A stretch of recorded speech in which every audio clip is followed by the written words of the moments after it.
My late husband's parents, who favored his brother all his life, show up at his funeral, then have the audacity to demand his business and our home. I, 44, female, recently lost my husband, 48. We had been together for 20 years, married for 12, and 5 years ago, he had been diagnosed with leukemia. A few weeks back, he passed away. Honestly, I have made my peace with it. I know that I'm going to miss him terribly and my life is never going to be the same again. I highly doubt that I will ever be able to love somebody as much as I loved him, but he's in a better place now, and he was really sick the last few months of his life, so I'm just relieved that he is finally at ease now. Anyway, last week, we finally had a funeral service for him. I was not expecting his parents to show up because they have not had the best relationship with him and for the last 8 years. Had not even been on speaking terms with each other. My husband had walked out on his family and sworn that he was never going to speak to them again, and for good reason if I'm being honest. You see, my in-laws are the kind of people who had a golden child, and they never even bothered to hide it from my husband. My husband's older brother, 50, male, my brother-in-law, Jack, is a no-good deadbeat alcoholic and has always been that way. But for some reason, his parents have always preferred him over my husband, no matter what he did. In spite of that, my husband tried his best to be there for his parents and his brother. He was a family man through and through, but they never valued him. When we started dating, I started noticing how differently they were treated in their home. I spoke to my husband about it several times and told him to stand up for himself, but he told me that this was his family and he didn't want to be anything but kind to them. So no matter how they behaved, he was just too nice for his own good.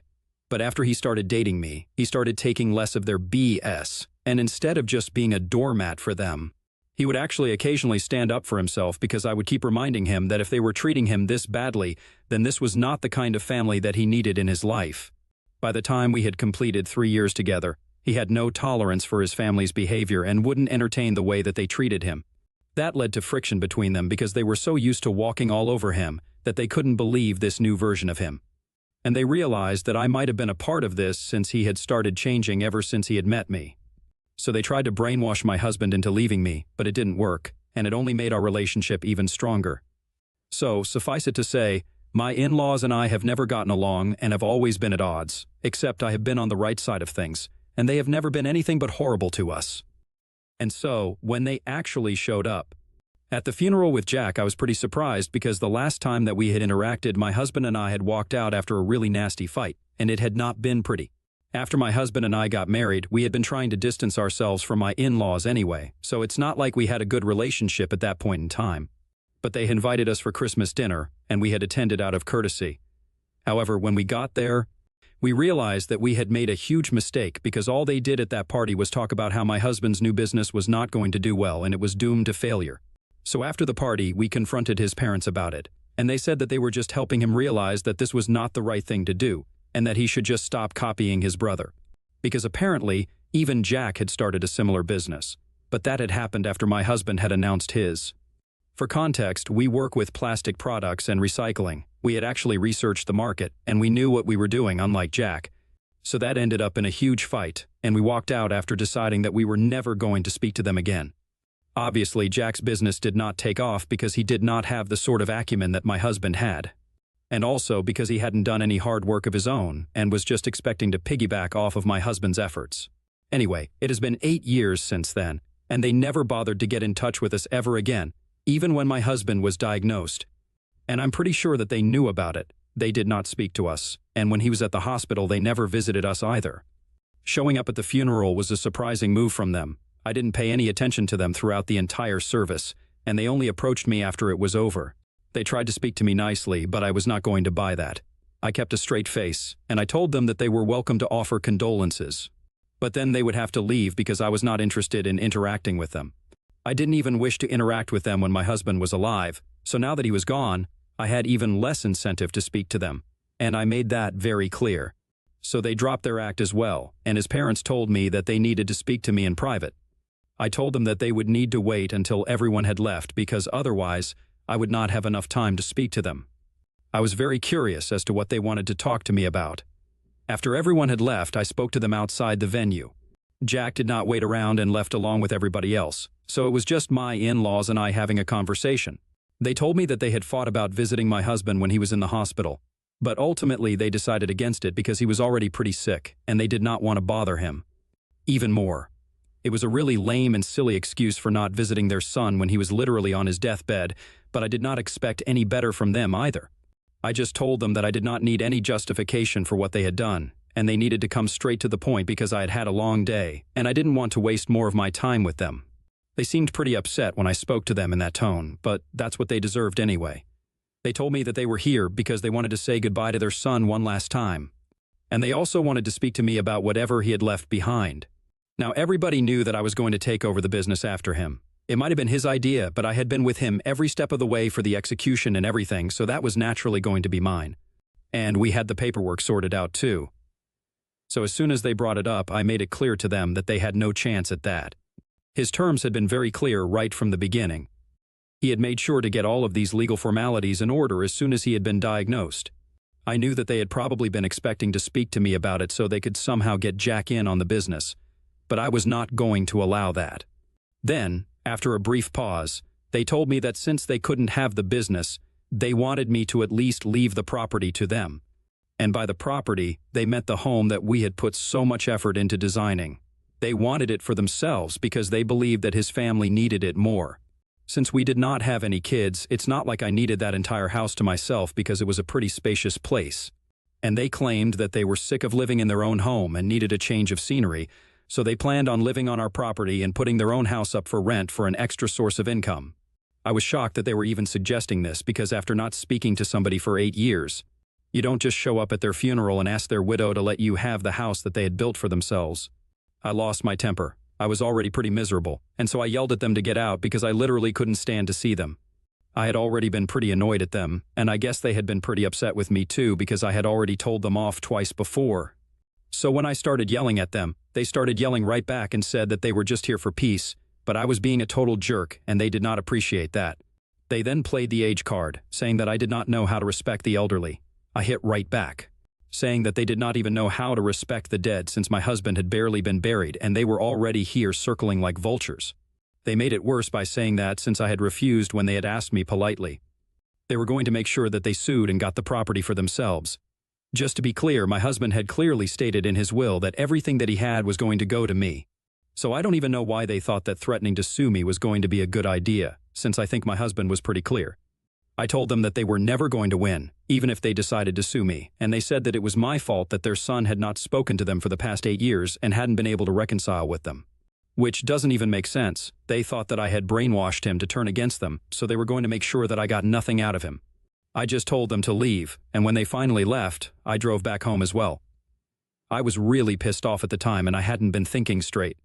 So I had completely forgotten about this particular video that my husband had asked me to play for his parents if they bothered to show up at his funeral.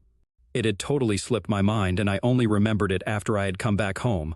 I'll come to the content of the video later. I had actually helped him set up and record the video about a month before he passed away, so I knew exactly what he had said in it. And I knew that this would be very hurtful for his parents, so I decided that I was going to take a break for a couple of days.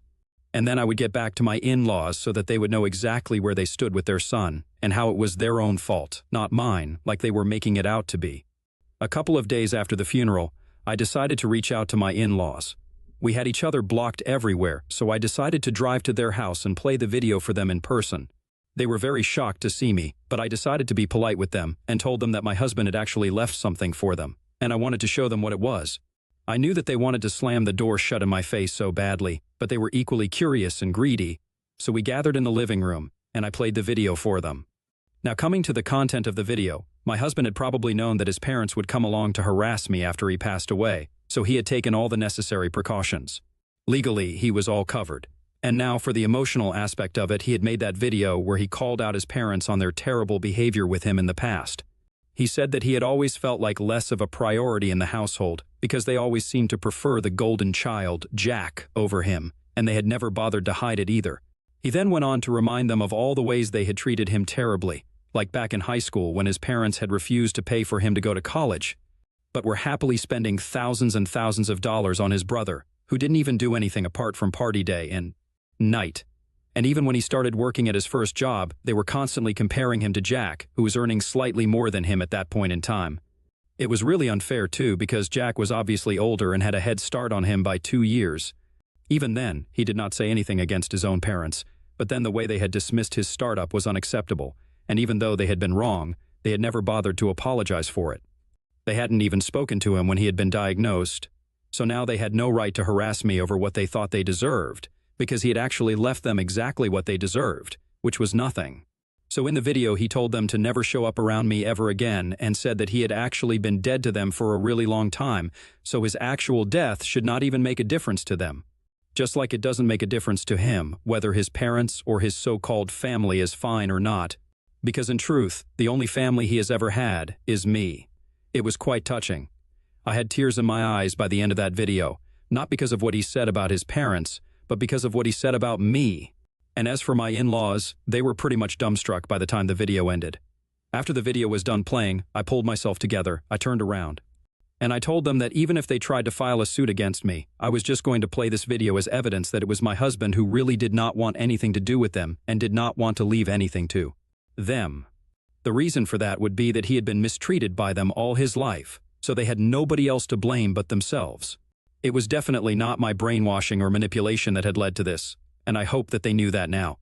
But instead of just accepting that, they turned it around on me and said that I was a horrible human being for playing this video, knowing that they were still grappling with the loss of their son. And now I had gone out of my way to play this horrible video for them. They then went on to accuse me of using editing apps to morph their dead son's face onto some person and came up with other equally wild theories just to get rid of the guilty feeling. And when I said I did not have to prove anything to them, they told me that I was a selfish human being and I did not deserve anything that my husband had left to me. They seemed genuinely upset when accusing me of all of that. And since then, I've been wondering if I did the wrong thing by playing that video for them, because even though they had always treated my husband badly, they were his parents, so maybe they genuinely felt bad. I don't know. I just feel confused right now. ATA for playing a video that my husband had left for his parents for them? Edit. Some of you guys have been a bit confused about whether I played that video just because I wanted to or not. Well, it's partly because of that, and partly because my husband had literally specifically given me instructions to play that video for his parents in case they tried to bother me after he was gone and tried to claim any property, like they were doing. If I'm being honest, it's not like I went out of my way to do that to them. It was my husband who had told me to do it, and I was just adhering to his instructions to make them back off. I guess what I'm trying to say is it was just as much his idea as it was mine, so I wouldn't say that I did this completely of my own accord. And some of you have been asking about where Jack was during all of this, and honestly, I have no idea. He was definitely not at home when I went over, so I don't know what he's up to. Anyway, I hope this clears things up. Update 1. Hey, I would just like to say thank you so much, you guys, for all the support that you've shown me in the comment section of the original post. Dealing with the loss of a loved one is never easy, especially when it's somebody like my husband. He was a really sweet and gentle soul, and I'm going to miss him every day for the rest of my life. So it hurts when people call him names, especially knowing that I already miss him and he's no longer in this world. I don't understand what the point of calling him a doormat for his parents and a pushover and names like that was. He's gone. He's not even going to be able to read that. The person who will read that, though, is me, and I'm already really hurt and miserable over the loss of my husband. I don't need to hear about everyone's negative thoughts about him as well. I know that everybody is entitled to have their own opinion, but speaking ill of the dead, that's not nice. So I don't appreciate that, and I would really like it if you guys wouldn't say such things about him anymore. Apart from that, thank you so much to everyone who is supportive of me. Anyway, it's been a week since I visited my in-laws, and they haven't reached out to me yet. When I left their house that day, they were very pissed off and were accusing me of all sorts of crazy things, like trying to hurt them on purpose and intimidate them into backing off from filing lawsuits against me or even contesting the will. I mean, if they want to do that, they are welcome to do so. It's just going to be a waste of their time and money because I highly doubt that they will be able to get anything out of this. But hey, if they want to go ahead in spite of the video, they can do that by all means. Who am I to stop them? I've kept myself pretty busy since then, so I don't need to think about any of this. I'm just trying to focus on work right now because I have to keep my grief aside and think about the more practical aspects of life as well. I'm just lucky that I have really supportive parents, and they have been living with me for the past couple of days. I was just really tired after coming back home from work. So they took over all the household duties. My father is still going to work, but he's told me that he's going to take care of all the things that my husband used to do earlier, like pay the bills, get the groceries since I've always been kind of forgetful, and my mom's going to handle the cooking and cleaning. We did have a housekeeper, but she quit for some personal reasons, which is what I had been telling my parents about a couple of days back, And the very next day, they showed up at my house with their stuff. So that was really sweet of them, and I'm really thankful that people are taking such good care of me. Update 2. So, my in-laws decided to contest the will. My husband's lawyer spoke to me about it, and we're not too worried about what's going to happen with that. They are going to lose, we already know that. What was really surprising was that they sent out an email to me to tell me that my strategy of trying to scare them off with that video was not going to work because they were going to get what was rightfully theirs. My husband was their flesh and blood before he was my husband, so they were more entitled to whatever he had built for himself. And they said that they were not only coming for the property, but they were also going to make sure that they got some shares of the business as well, since they felt like they deserved it. Thankfully for me, courts don't function on the basis of what people feel, so they can feel that they're entitled to the entire world, but that's not going to help their case. Anyway, that email is going to come in handy, so I have it saved and sent it to my lawyer. I'm still living with my parents, and they have been very helpful and supportive. They have even offered to speak to my in-laws for a peaceful conclusion to all of this because they think that they might actually entertain my parents' authority more. But I told them it's not necessary because I want them to go ahead and deal with the lawsuit because I know it's going to be a colossal waste of their time. And that's exactly what I intend on doing, wasting their time and money. People have been dropping by quite frequently for the past couple of weeks to either check on me or to offer their condolences since some people could not be present at the service. And I've been pretty busy with handling work and then having guests over, so I have barely had any time to think about what I'm going through and process my feelings. But a couple of days back, I found myself in my husband's office for some papers related to work, and I almost broke down because I just missed him so much, and I could envision him in the place. I just wish I could speak to him one more time and let him know how much I love him and how much I'm missing him right now. But I know I can't, so I just think about it and then let it go.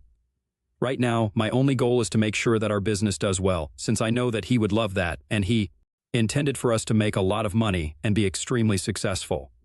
And his ambition has given me the motivation to work really hard, so I'm doing exactly that. Update 3. Hi, so it's been 2 weeks since my in-laws contested the will, and so far they have nothing. But something very interesting happened yesterday. I received a message from Jack, of all people. I was quite surprised by that, since he and I literally have nothing to talk to each other about. And given what his parents are doing, I thought it was quite bold of him to contact me.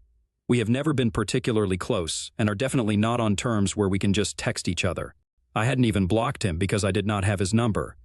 But when he texted me, he said that he wanted to speak to me and was asking if he could visit me at home.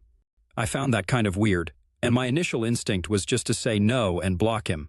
But I decided to give it a chance because I just had a gut feeling this was something I wanted to talk to him about.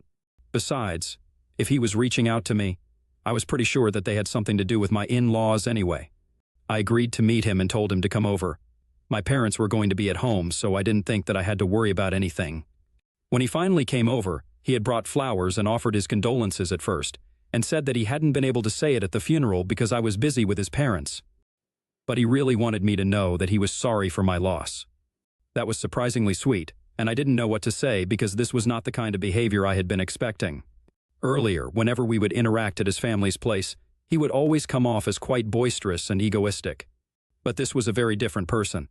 He also did not absolutely reek of alcohol like he used to years back, and it looked like he had cleaned up his act.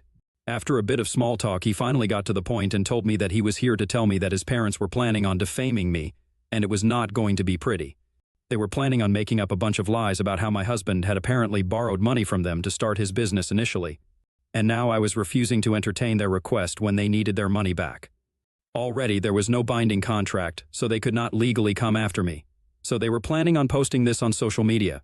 It was an incredibly stupid plan, and I don't even know why they thought this was something that could work. But I was really thankful that Jack had come to me about it so I would be able to nip this in the bud. He told me that in the past couple of years he had been trying to be a better person and had even wanted to reach out to us several times. But after the way he had been treating his brother for the past God knows how many years, he just couldn't find the courage to do it. And he was here to say that. He was sorry for everything, even though it was too late. Then he actually started crying, and I really didn't know what to do. But my father came to the rescue and comforted the guy and even made him a cup of tea so he would calm down a bit. Finally, when he left, I told him that everything was going to be fine, and I was sure that his brother appreciated his gesture. That seemed to make him feel slightly better, and I think I did the right thing. Even if he was too late in coming around and realizing his mistakes, at least he did come to his senses. And that's more than I can say for other people like his parents. To be honest, I don't even think it was much of his fault. His parents had failed to be there for either of their kids, and they thought that they were doing Jack a favor by treating him like the golden child. But in reality, they just spoiled him rotten, and in the end, they did not do any favors to either of their kids. I just feel sad for both of them. They deserve better parents and better lives. Update 4. Hi, so I spoke to my lawyer, and I told him what Jack had said to me. We decided not to do anything, wait it out so that they would make those posts, and then we would be able to use that against them in court. I spoke to Jack as well, and he said that he was ready to testify against his parents if that's what it came to, so everything was sorted.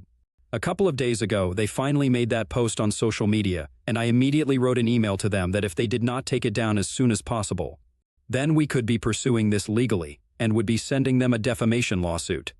I was kind of counting on them to be stubborn and not take that down, but I guess they realized that this was going to be a losing battle. It probably didn't help that I had told them that Jack was on our side here, so they were going to lose anyway. They took the post down immediately but still maintained that they were going to take everything away from me. At this point, it was getting pretty boring, so I wished them good luck with that and then blocked that email address. Now they are free to do what they want. I really wish them luck. They definitely were going to need it, since now the only person that could be counted on, Jack, was not on their side anymore, so they were on their own. And I really want to see how they are going to deal with this now.